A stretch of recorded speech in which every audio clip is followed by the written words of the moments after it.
Tagapagmana ng dots.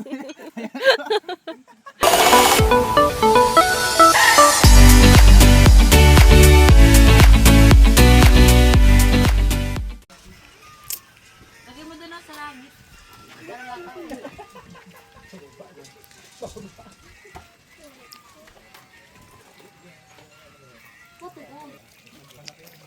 Who is watching a funk edit, bro? I am posting this on my YouTube channel. Hi girl! Beshi! Mag-cooking show tayo and then ako ang magluluto, kayo ang kakain. Ayan! Ano Ang yan? pusa ko ay malaki na. Uy, walang bakuna pa yan ha! Tama yan, pusa mo. Ano nga tawag dito guys? Tae. From summer pa to guys, nakarating ng Subic. Diba? Hindi ko alala.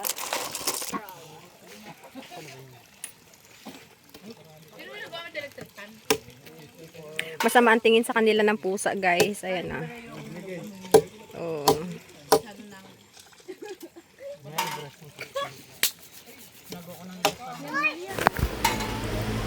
Hi guys! Samahan muna natin si Leonard habang piniprepare niya yung fresh na susu shell.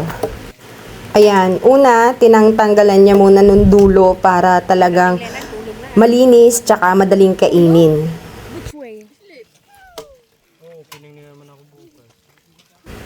Matrabaho lang to guys, pero sulit naman kasi alam mong malinis at maayos ang pagkaka-prepare.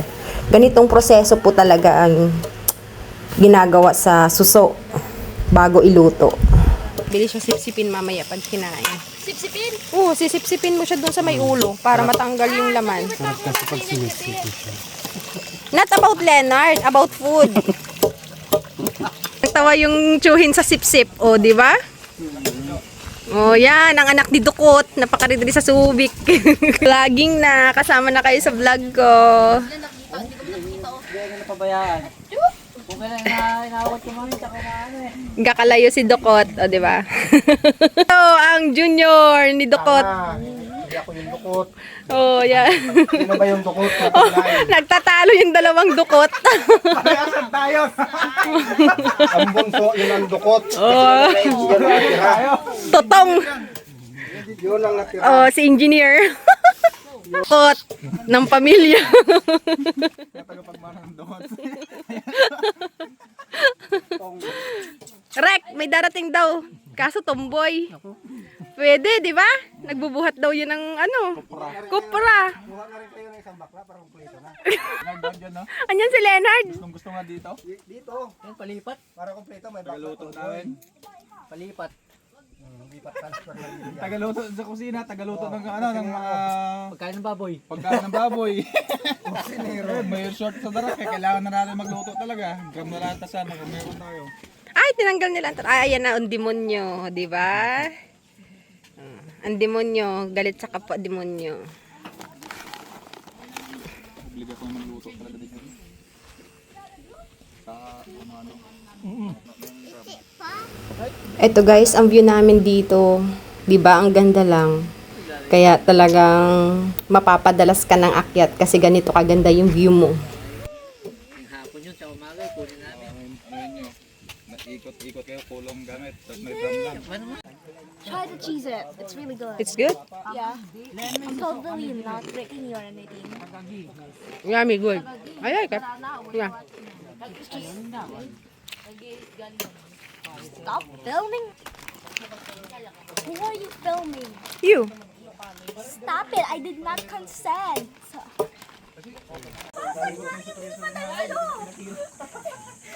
Bakit? Nabasag yung minifan. Tapos sinabi nila, masyadong mabaho.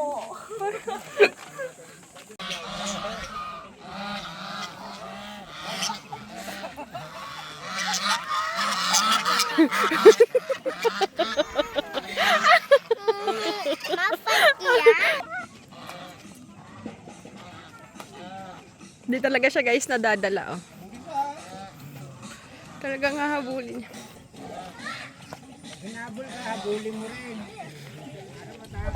Nakalimutan ko guys kung anong lahi nitong gansa na to. Ang lalaki talaga nila. Parang ang sarap ilitsyon.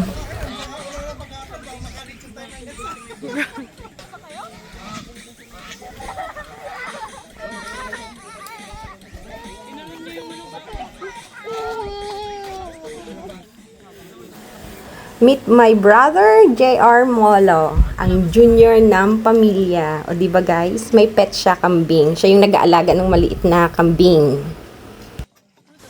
Ano yan guys, kaya inalagaan ni kuya kasi ayaw padedein ng nanay na kambing. And then, feeding bottle lang siya. Ngayon, ayaw niya kumain ng mga grass, anything na pagkain ng kambing ayaw niya. Puro lang talaga siya dede. Tapos, pag may nakita siyang pagkain ng tao, gusto niya ring kainin, 'di ba? Hindi na siya akala mo hindi na hayop. Kaya mapapansin nyo, tuwing umaakyat kami dito, talagang pinapapadede ni Maria yan. Gustong-gusto niya yung kambing na yan kasi mabait. Tapos nagpapasikat din sa kanya, tumutuntong dun sa bato, tapos tatalon yung kambing. 'Di ba? Nakakatuwa. Natatawa ako sa magkapatid kasi pag dito sa bahay, nakakulong lang talaga sila. Pero pag nasa farm, gustong-gusto nila na hinahabol yung mga gansa na yan. Kaya gusto ko rin silang sinasama kasi na-exercise yung katawan nila. Kahit papano, nawawala sila sa gadget. Finally, dinner time na mga kayugto. After a long and productive day dito sa farm, sabay-sabay naman kaming nagsasalo-salo kasama ang mga tao dito. Ang sarap talaga sa pakiramdam kapag simple lang pero masaya ang kwentuhan habang kumakain. Iba talaga ang probinsya vibes mga kayugto.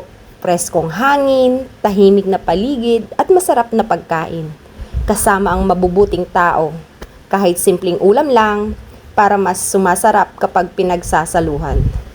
Isa ito sa mga moments na talagang ma-appreciate mo ang simpleng buhay sa farm. Thankful kami sa warm welcome at sa masayang dinner na ito. Ang ulam natin tonight ay ginataang suso at inihaw na bangus. Grabe, amoy pa lang habang niluluto talagang nakakagutom na agad. Itong ginataang suso, talagang napakasarap. Fresh na fresh yung suso tapos niluto sa creamy na gata na may tamang anghang at lasa. Ang sarap higupin ng sabaw lalo na malamig ang hangin dito sa farm. Ramdam mo talaga yung lutong bahay at pagmamahal sa bawat luto. At syempre, hindi mawawala ang inihaw na bangus. Perfect na perfect yung pagkaihaw. Medyo crispy sa labas pero juicy at malambot pa rin yung laman sa loob. Kapag sinawsaw mo pa to sa toyo na may kalamansi at sili, nako, mapapa-extra rice ka talaga. Habang kumakain kami, sobrang saya lang ng kwentuhan at tawanan. Ibang klaseng happiness talaga yung simpleng salo-salo sa probinsya.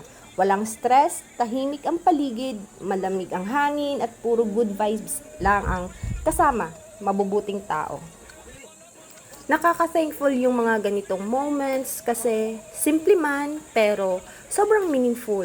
Dito mo talaga ma-appreciate na hindi kailangan ng mamahaling pagkain para sumaya. Minsan, sapat na yung masarap na lutong bahay at mga taong kasalo mo sa hapag. Kain tayo mga kayugto!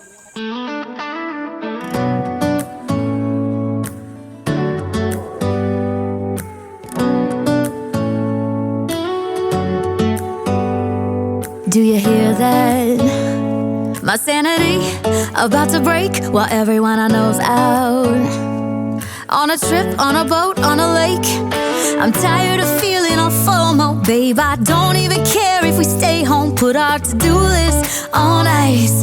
Crank the AC to 79 and make a little island right here. And there ain't a palm tree in sight, but there's not a cloud in your blue eyes. If we need a drink, I'll be the bartender. I got a fifth of Patron and a blender. Baby, slipping on a swimsuit is overrated. We don't need a beach to get a half naked. Life's too short, let's not waste it. Cause paradise is wherever we make it. Paradise is wherever we make it. Till the sun's up Monday, we'll tell our phones, do not disturb. I got my straw hat, babe. And you can finally pull the tags on your Tommy Bahama shirt. Blue crush up on the 85-inch sound machine. When we wanna hear the ocean, I think everything we need is right here.